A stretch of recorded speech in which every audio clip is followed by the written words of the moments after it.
Margaret Chen wiped her hands on the kitchen towel and smiled as she heard the familiar sound of her husband's car pulling into their driveway. After 3 years of marriage, she still felt that little flutter in her chest when Alexander came home from his business trips. She glanced around their cozy farmhouse kitchen, so different from the world he inhabited during the day. Alexander Sterling owned one of the largest hotel chains in the country, but you'd never know it from looking at their home. Margaret had fallen in love with this old farmhouse the moment she saw it, with its creaky wooden floors, herb garden out back, and the way morning sunlight streamed through the curtains in the breakfast nook. When Alexander proposed, he'd offered to build her a mansion, buy her a penthouse, anything her heart desired. But Margaret's heart desired this simple life, and somehow, he understood. "Honey, I'm home," Alexander called out, his voice carrying that slight exhaustion that came from dealing with investors and board meetings all day. Margaret heard his briefcase hit the floor by the front door, followed by his heavy footsteps as he loosened his tie. "In the kitchen," she called back, stirring the pot of soup she'd been making. Alexander appeared in the doorway, still wearing his expensive suit, but his face brightened the moment he saw her. This was her favorite part of every day, watching her powerful, intimidating husband transform back into the gentle man who loved her homemade bread and insisted on doing the dishes together every night. "Something smells incredible," he said, wrapping his arms around her waist from behind and planting a kiss on her cheek. "How was your day?" Margaret leaned back against his chest, feeling the tension leave his shoulders. "Peaceful. I finished planting the tomatoes, had coffee with Mrs. Patterson from next door, and started reading that book you brought me last week." She turned in his arms. "How about you? How did the meeting with the investors go?" Alexander's expression clouded slightly. "It went well, but they keep pushing me to expand faster, open more locations. Sometimes I think they forget that quality matters more than quantity." He paused, studying her face. "Speaking of which, I have something to ask you." Margaret raised an eyebrow. She knew that tone. It usually meant Alexander wanted her to step into his world somehow. And while she supported his career completely, she'd learned to be cautious about events that pulled her too far from the life she'd built. "The annual charity gala is next weekend," Alexander continued carefully. "It's for the children's hospital. You know, the one where we met when you were volunteering in the pediatric ward." Margaret's expression softened. That hospital held special meaning for both of them. She'd been volunteering there for years, reading to sick children and helping families navigate the overwhelming maze of medical procedures. Alexander had been there for a business meeting with the hospital board about a potential donation when they'd first met. She'd been sitting in the family waiting area, comforting a worried mother whose 5-year-old was having surgery. "Of course I remember," she said quietly. "What about it?" "I was hoping you might consider coming this year. I know you usually prefer to donate privately, but this year feels different. The hospital is trying to raise money for a new wing specifically for children with long-term illnesses. The families we've met there, they could really benefit from this." Margaret bit her lip. She'd attended exactly 2 of Alexander's business events in their 3 years of marriage, and both times she'd felt completely out of place. The other wives wore designer gowns that cost more than most people made in a month, spoke casually about vacations to private islands, and seemed to view charity work as something you did to be seen rather than to help people. But this was different. This was about the children she'd grown to love during her volunteer hours, about families who were struggling with medical bills and sleepless nights in hospital rooms. "I'll come," she said finally, and Alexander's face lit up like a child's on Christmas morning. "Really? Margaret, that's wonderful. I'll have the presidential suite prepared at the Sterling Grand and we can—" "Wait," Margaret interrupted gently. "I said I'd come to the gala, but I'm not staying at your hotel." Alexander blinked in surprise. "What do you mean?" "The Sterling Grand is hosting the event. It would be so much easier if—" "Alexander, you know how I feel about that." Margaret's voice was kind but firm. "That place, it's beautiful, but it's not me. All that marble and gold staff treating me like royalty because I'm your wife. I'd rather stay somewhere simple, somewhere I can just be myself." "But honey, you are royalty to me," Alexander said, cupping her face in his hands. "You deserve the finest things in life. That presidential suite has a view of the entire city. A marble bathroom bigger than our living room. 24-hour room service. And that's exactly why I don't want to stay there." Margaret laughed, shaking her head. "Do you know what makes me happy? This kitchen. Our little garden. The way you still get excited when I make chocolate chip cookies from scratch. I don't need marble bathrooms or room service. I just need you. Alexander sighed, but his eyes were full of love. This was an old conversation between them, one they'd had many times in different forms. He'd grown up in luxury, inherited wealth, and built an empire on providing people with the finest experiences money could buy. Margaret had grown up in a small apartment above her family's bakery, where luxury meant having enough flour to experiment with new recipes. "Where will you stay then?" he asked, already knowing he wouldn't win this argument. "There's a nice little place called Rose Garden Inn about 10 minutes from your hotel. I looked it up online. It has good reviews, clean rooms, and a continental breakfast. Perfect for one night." Alexander winced slightly. He'd probably never even heard of the Rose Garden Inn, and the thought of his wife staying in a budget hotel while his own luxury suite sat empty seemed almost absurd. But he'd learned that trying to change Margaret's mind about these things was like trying to convince a river to flow uphill. "If that's what makes you comfortable," he said finally, "but promise me you'll let me send a car for you. I can take a taxi." Margaret, "Fine, you can send a car, but nothing too fancy." Alexander kissed her forehead, already mentally going through his collection of vehicles to find the most understated one. Sometimes he wondered how he'd gotten so lucky, finding a woman who loved him for who he was rather than what he could provide. In a world where people constantly wanted things from him, money, connections, opportunities, Margaret only ever wanted his time and attention. As they sat down to dinner that evening, Margaret felt a mixture of excitement and nervousness about the upcoming gala. She wanted to support the cause that meant so much to both of them, but she also knew she'd be stepping into Alexander's world for the night. A world where she'd always felt like an outsider looking in. Little did she know that her simple choice to stay at a modest hotel would set in motion events that would change everything about how that world operated. Margaret stood in front of her bedroom mirror, smoothing down the navy blue dress she'd chosen for the gala. She'd bought it from a department store 3 months ago, marked down from the clearance rack. It was simple but elegant, hitting just below her knees with a modest neckline and 3/4 sleeves. She'd paired it with small pearl earrings that had belonged to her grandmother and low black heels that wouldn't leave her feet aching by the end of the evening. Alexander had already left for the hotel 2 hours earlier to handle last-minute preparations and greet the major donors. He'd kissed her goodbye and reminded her that the car would pick her up at 7:30, giving her plenty of time to arrive before the dinner portion of the evening began. "You look beautiful," she whispered to her reflection, applying a light coat of lipstick. It wasn't the designer gown and professional makeup that the other wives would be wearing, but it was her. And after 3 years of marriage to Alexander, she'd learned that being herself was more important than trying to fit into a world that would never quite feel natural. The car ride to the Sterling Grand was short and quiet. Margaret gazed out the window at the city lights, her stomach fluttering with nervous energy. She'd been to the hotel once before, shortly after she and Alexander got engaged, and the sheer grandeur of it had taken her breath away. Towering marble columns, crystal chandeliers that probably cost more than most people's houses, and staff who moved with the practiced precision of a ballet company. As the car pulled up to the main entrance, Margaret could see other guests arriving. Women in flowing evening gowns stepped out of luxury cars, their jewelry catching the light from the hotel's elaborate entrance. Men in perfectly tailored tuxedos offered their arms to their companions, and everyone seemed to move with the confidence that came from belonging in such surroundings.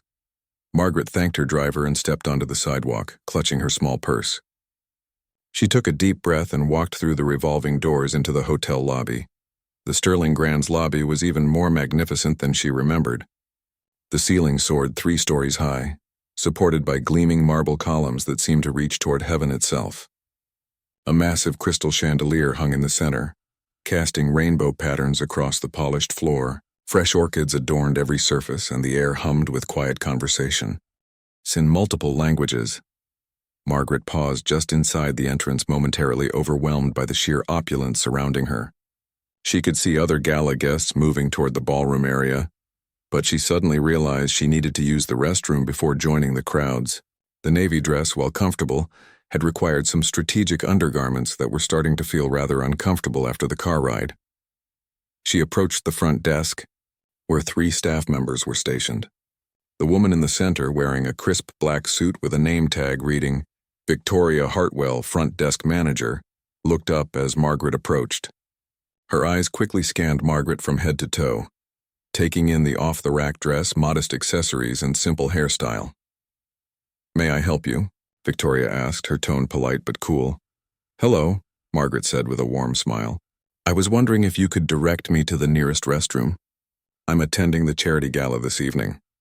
Victoria's expression shifted almost imperceptibly. She glanced at her two colleagues, a young man and woman who both wore similar expressions of barely concealed skepticism. "I'm sorry, but our lobby restrooms are reserved for hotel guests only," Victoria replied, her voice taking on a sharper edge. "There are public facilities available about 2 blocks south of here." Margaret blinked in surprise. "Oh, I see. Well, I am technically a guest tonight, for the gala. Perhaps I could just—" "Ma'am," Victoria interrupted, leaning forward slightly. "The charity gala is an exclusive, invitation-only event. The tickets cost $1,500 per person. I'm afraid I'm going to need to see your invitation and identification." The request wasn't unreasonable, but something in Victoria's tone made Margaret's cheeks burn.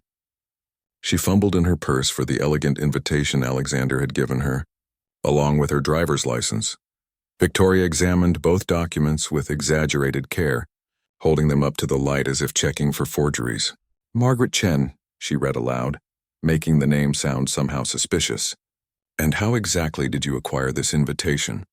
"My husband gave it to me," Margaret replied, feeling increasingly uncomfortable as other guests began to notice the commotion at the front desk.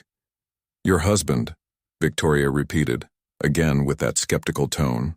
"And what's your husband's name?" "Alexander Sterling." The silence that followed was so complete that Margaret could hear the classical music playing softly in the background. Victoria's eyes narrowed and she exchanged glances with her colleagues. Then, to Margaret's horror, Victoria began to laugh. "Ma'am, I'm going to have to ask you to leave," Victoria said, her voice now loud enough to attract the attention of nearby guests. "Mr. Sterling is the owner of this hotel chain, and making false claims about being related to him is not only ridiculous but potentially illegal." "I'm not making false claims," Margaret said quietly, trying to keep her voice steady. "I really am his wife. If you could just call—" "Security," Victoria called sharply, pressing a button behind the desk. "We have a situation at the front desk." Margaret felt the blood drain from her face as conversations around the lobby began to die down. Guests were now openly staring, some whispering behind their hands. She could hear fragments of their conversations. "What's happening? Someone trying to crash the party? How embarrassing." 2 security guards appeared within moments, both large men in dark suits with serious expressions. Victoria quickly explained the situation, painting Margaret as some kind of con artist trying to gain access to an exclusive event. "Ma'am, we're going to need you to come with us," one of the guards said, not unkindly but with firm authority. "Wait, please," Margaret said, her voice becoming smaller as more people gathered to watch the spectacle. "I can prove who I am. I have pictures on my phone, or you could call my husband." "Ma'am, anyone can fake photos these days," Victoria said with exaggerated patience. "And Mr. Sterling is currently hosting very important guests. He cannot be disturbed by every person who claims to know him." The security guard stepped closer, and Margaret realized that nothing she said was going to matter. In their eyes, she was exactly what Victoria had painted her as, a woman who didn't belong, someone who had somehow gotten hold of a stolen or fake invitation and was trying to con her way into an exclusive event. "I'll leave," Margaret said quietly, her dignity intact despite the burning humiliation spreading through her chest. "You don't need to escort me." "I'm afraid we do," Victoria replied with false sympathy. "It's policy for situations like this." As the security guards flanked her, Margaret walked toward the exit with her head held high. Every step felt like a mile as dozens of eyes followed her progress across the marble floor.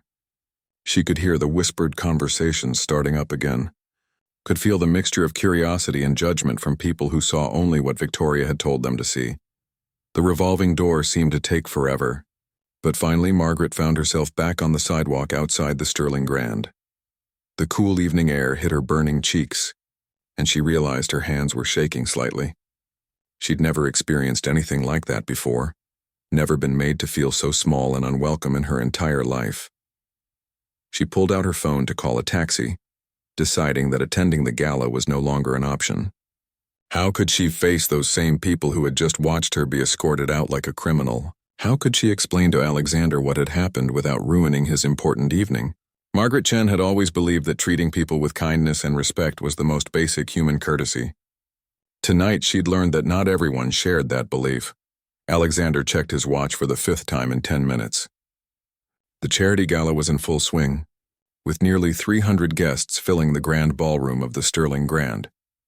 Conversations buzzed around elegant round tables decorated with white roses and flickering candles, while a string quartet played softly in the background.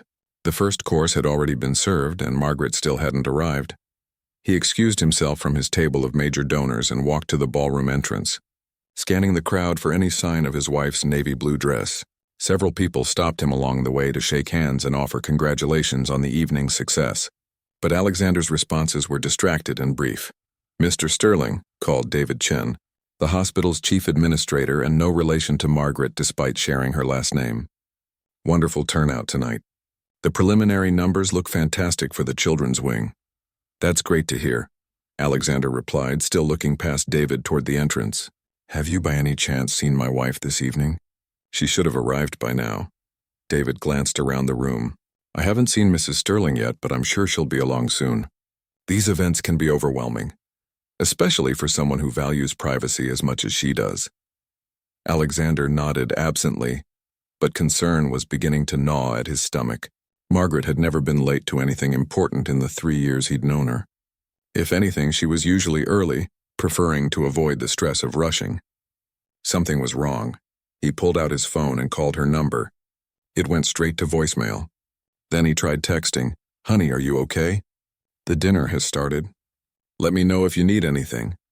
20 minutes passed without a response. Alexander tried calling again with the same result. Now he was genuinely worried. Had something happened to her?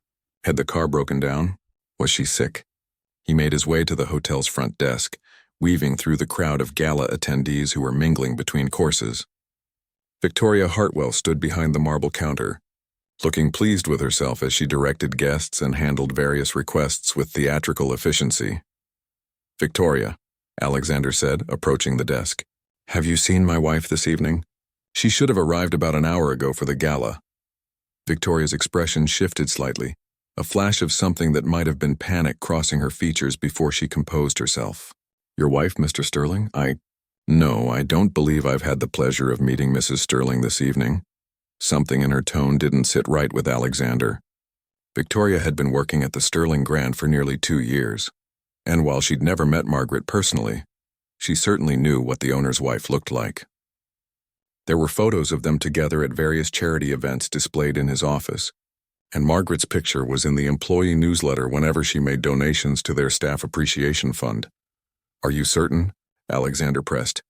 She would have been wearing a navy blue dress about average height, Asian woman with shoulder-length black hair. "I'm quite certain, sir," Victoria replied, but Alexander noticed she wouldn't meet his eyes directly. Perhaps she entered through one of the other entrances. Alexander knew that was impossible. The gala entrance was clearly marked, and security was stationed at all other doors to direct guests to the proper location. But something in Victoria's demeanor was setting off alarm bells in his mind. "I'd like to check the security footage from this evening," he said quietly.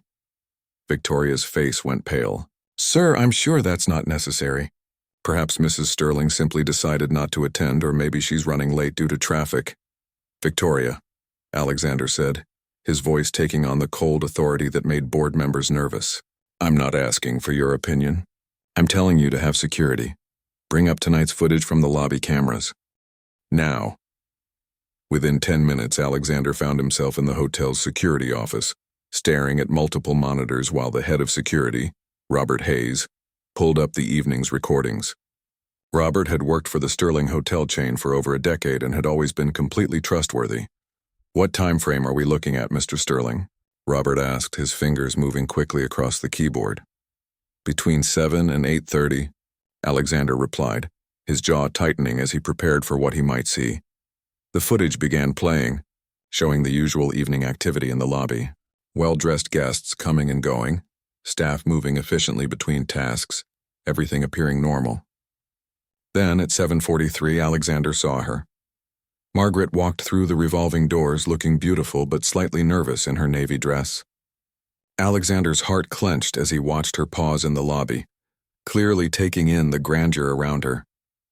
She looked so small and out of place among all the marble and gold, but she held herself with the quiet dignity he'd fallen in love with. Then she approached the front desk. Alexander watched in growing horror as the scene unfolded. He couldn't hear the audio, but he could see everything. Victoria's dismissive attitude, Margaret's increasing discomfort, the way other guests began to stare as Victoria's voice grew louder and more hostile. "Turn up the audio," Alexander said, his voice deadly quiet. Robert quickly adjusted the controls, and suddenly Alexander could hear every word of the humiliating exchange. He listened as Victoria accused his wife of lying, as she called security, as Margaret tried desperately to explain who she was while maintaining her composure. When the security guards appeared on screen and began escorting Margaret toward the exit, Alexander had to grip the back of Robert's chair to keep from putting his fist through the monitor. "Sir," Robert said carefully, recognizing the dangerous stillness that had come over his boss. "I had no idea this was happening. If I'd known Mrs. Sterling was being treated this way." "It's not your fault, Robert," Alexander said, though his voice sounded like it was coming from somewhere far away. "You were handling the gala security, not lobby operations." Alexander watched the rest of the footage in silence, seeing his wife walk out of his hotel with her head held high. Despite the shame that had been heaped upon her, he saw the way other guests stared and whispered, how Victoria returned to her work with a satisfied smirk, how life in the lobby simply continued as if nothing significant had happened. "Robert, I need you to pull Victoria Hartwell's employment file, along with the 2 desk clerks who were working with her tonight. I also want the files for the security guards who escorted my wife out." "Right away, sir."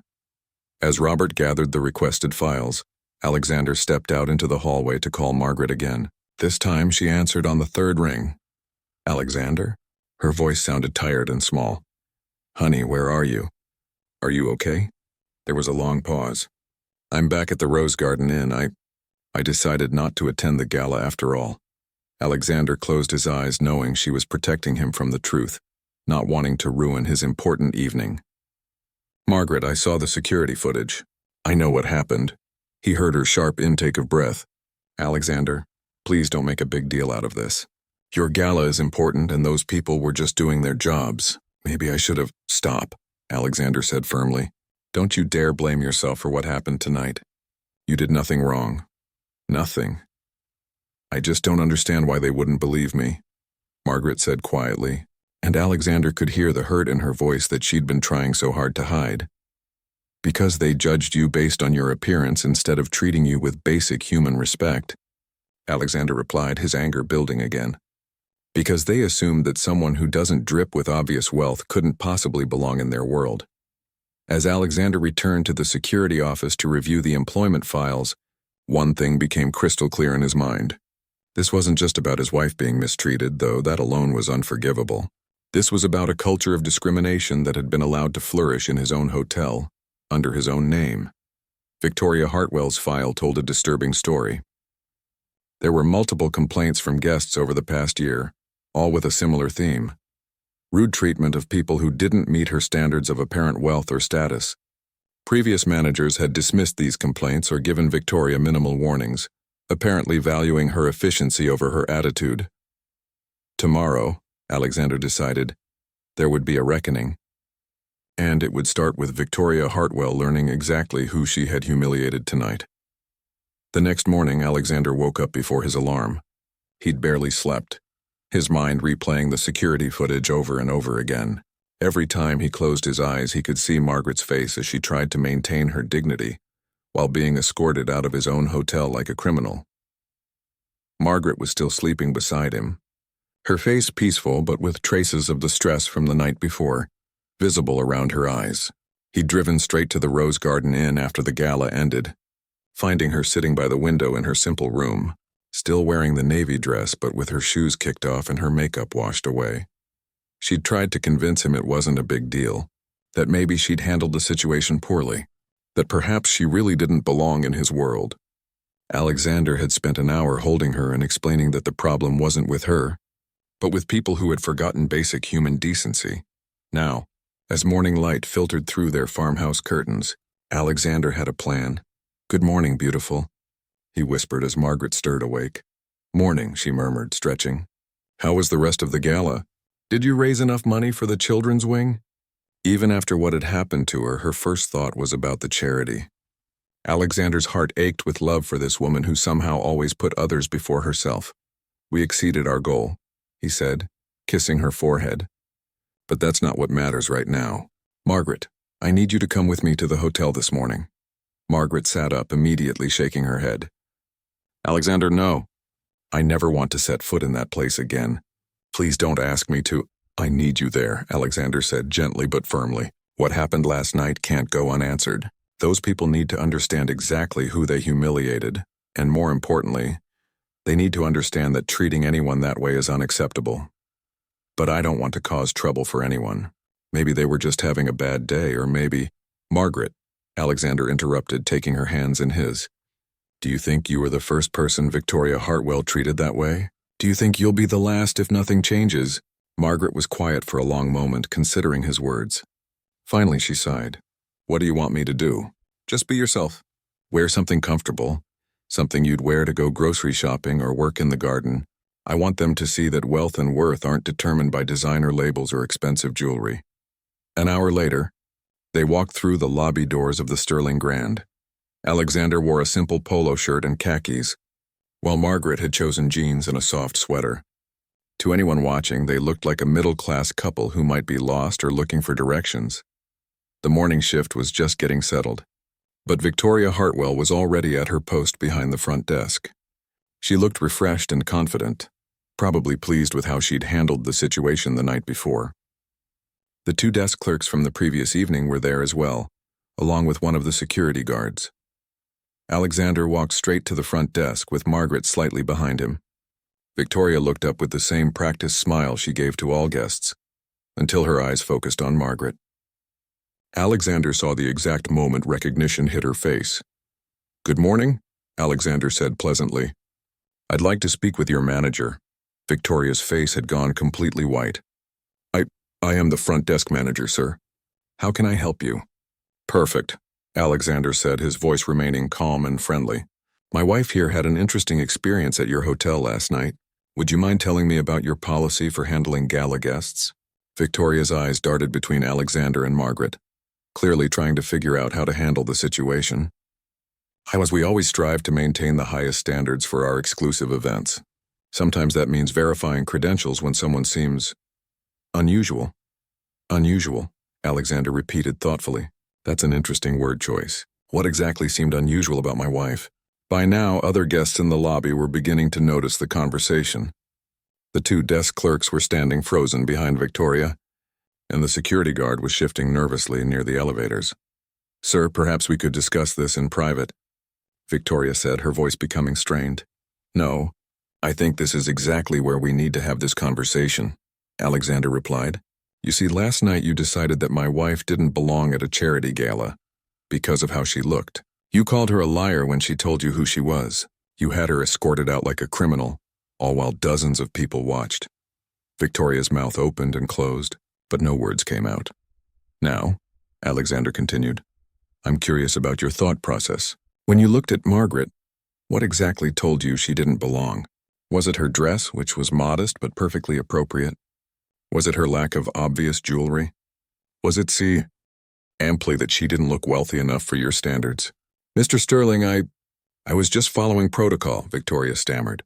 "We've had issues with people trying to crash exclusive events and—" "Show me the protocol," Alexander said simply. "I'm sorry?" "Show me the written protocol that says you should treat guests rudely based on their appearance.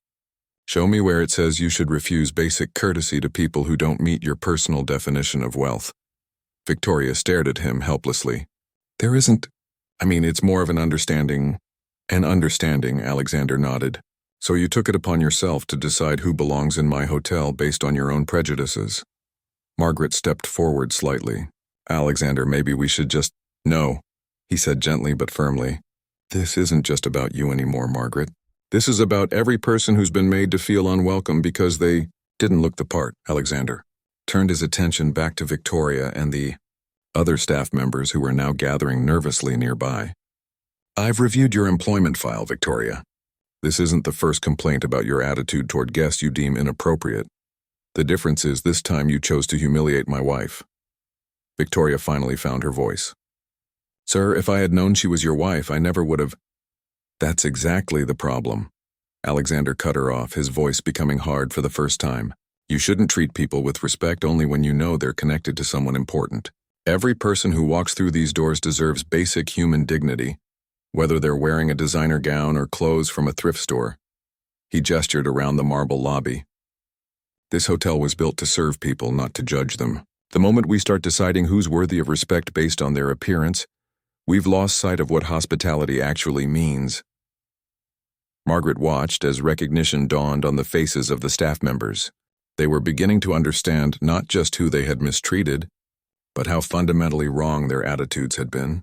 Victoria, Alexander said quietly, your employment with the Sterling Grand is terminated, effective immediately. The same goes for anyone else who participated in last night's incident. Victoria's face crumpled. Please, Mr. Sterling, I have a family. I need this job. I promise it will never happen again. You're right, it won't happen again, Alexander replied, because you won't be here to do it. He turned to address the gathering crowd of staff members. Let this be a lesson to everyone. We're going to implement new training programs about treating all guests with equal respect. We're going to have mystery shoppers who aren't obviously wealthy test how our staff behaves. And we're going to make sure that what happened to my wife never happens to anyone else. Alexander put his arm around Margaret, who had remained quiet but dignified throughout the confrontation. My wife volunteers at children's hospitals. She grows vegetables to donate to food banks. She's more generous and kind than most of the wealthy people who stay in our presidential suites. The fact that you couldn't see her worth says everything about your character, and nothing about hers. As they walked toward the exit, Alexander could hear the whispered conversations starting among the staff and guests who had witnessed the scene. Word would spread quickly through the hotel, and by evening everyone would know exactly what had happened. Outside on the sidewalk, Margaret finally spoke. Do you think that was too harsh? Alexander stopped walking and looked at her seriously. Margaret, kindness without boundaries isn't kindness at all. Sometimes the most loving thing you can do is make sure harmful behavior has real consequences. Margaret nodded slowly, understanding that this morning had been about more than just revenge. It had been about creating change, about making sure other people wouldn't have to experience what she'd gone through.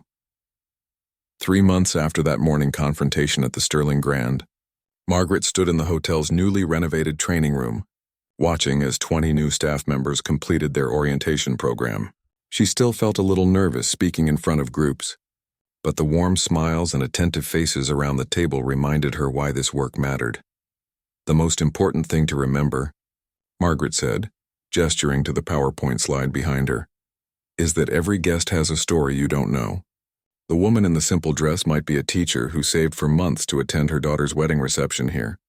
The man in the wrinkled shirt might be a father who just spent 3 days at his child's bedside in the hospital. She clicked to the next slide, which showed a photo of the children's hospital where she still volunteered. We never know what someone is going through, so our default should always be kindness and respect. After the training session ended, Margaret walked through the hotel lobby, observing the interactions between staff and guests. The changes over the past few months had been remarkable. The new hiring practices focused on finding people with genuine warmth and empathy, not just those who could fake politeness for wealthy customers. She stopped to watch Jennifer, one of the new front desk clerks, helping an elderly gentleman who seemed confused about his reservation. Instead of showing impatience, Jennifer spoke slowly and clearly, offering him a chair while she sorted out the problem. When she discovered he was a veteran trying to use a discount that had expired, she quietly applied a different promotion to help him afford his stay. Mrs. Sterling? A voice behind her made Margaret turn around. It was Robert from security, the same man who had helped Alexander review the footage that night 3 months ago. Hello, Robert. How are things going? Much better since the changes, he said with a genuine smile. I wanted to thank you for what you've done here. My daughter works the evening shift at the front desk now, and she tells me how different the atmosphere is. People actually enjoy coming to work. Margaret felt a warm glow in her chest. The transformation hadn't been easy. They'd had to let go of several staff members who couldn't adapt to the new culture, and some guests had complained when their demands for special treatment based on their wealth were politely refused. But slowly, the Sterling Grand was becoming the kind of place both she and Alexander had envisioned. The biggest surprise had been Margaret's own evolution. Alexander had suggested she take an official role in the company, and after much hesitation, she'd agreed to become Director of Guest Relations. It wasn't a title that required her to wear expensive suits or attend endless board meetings. Instead, she spent her time training staff, reviewing guest feedback, and making sure the hotel lived up to its new values. Margaret, Alexander appeared at her elbow, having just finished a meeting with the regional managers. How did the training session go? Really well. I think this group is going to be wonderful. She smiled at her husband, noticing how much more relaxed he seemed these days. How was your meeting? Productive. The other hotels in the chain want to implement the same training programs. Apparently, guest satisfaction scores have improved dramatically since we made the changes here. They walked together toward Alexander's office, passing the new display case that had been installed near the elevators. Inside were photos and stories from various charitable organizations the hotel supported, including the Children's Hospital where Margaret volunteered. But what she was most proud of were the thank you letters from guests who had been treated with exceptional kindness during difficult times.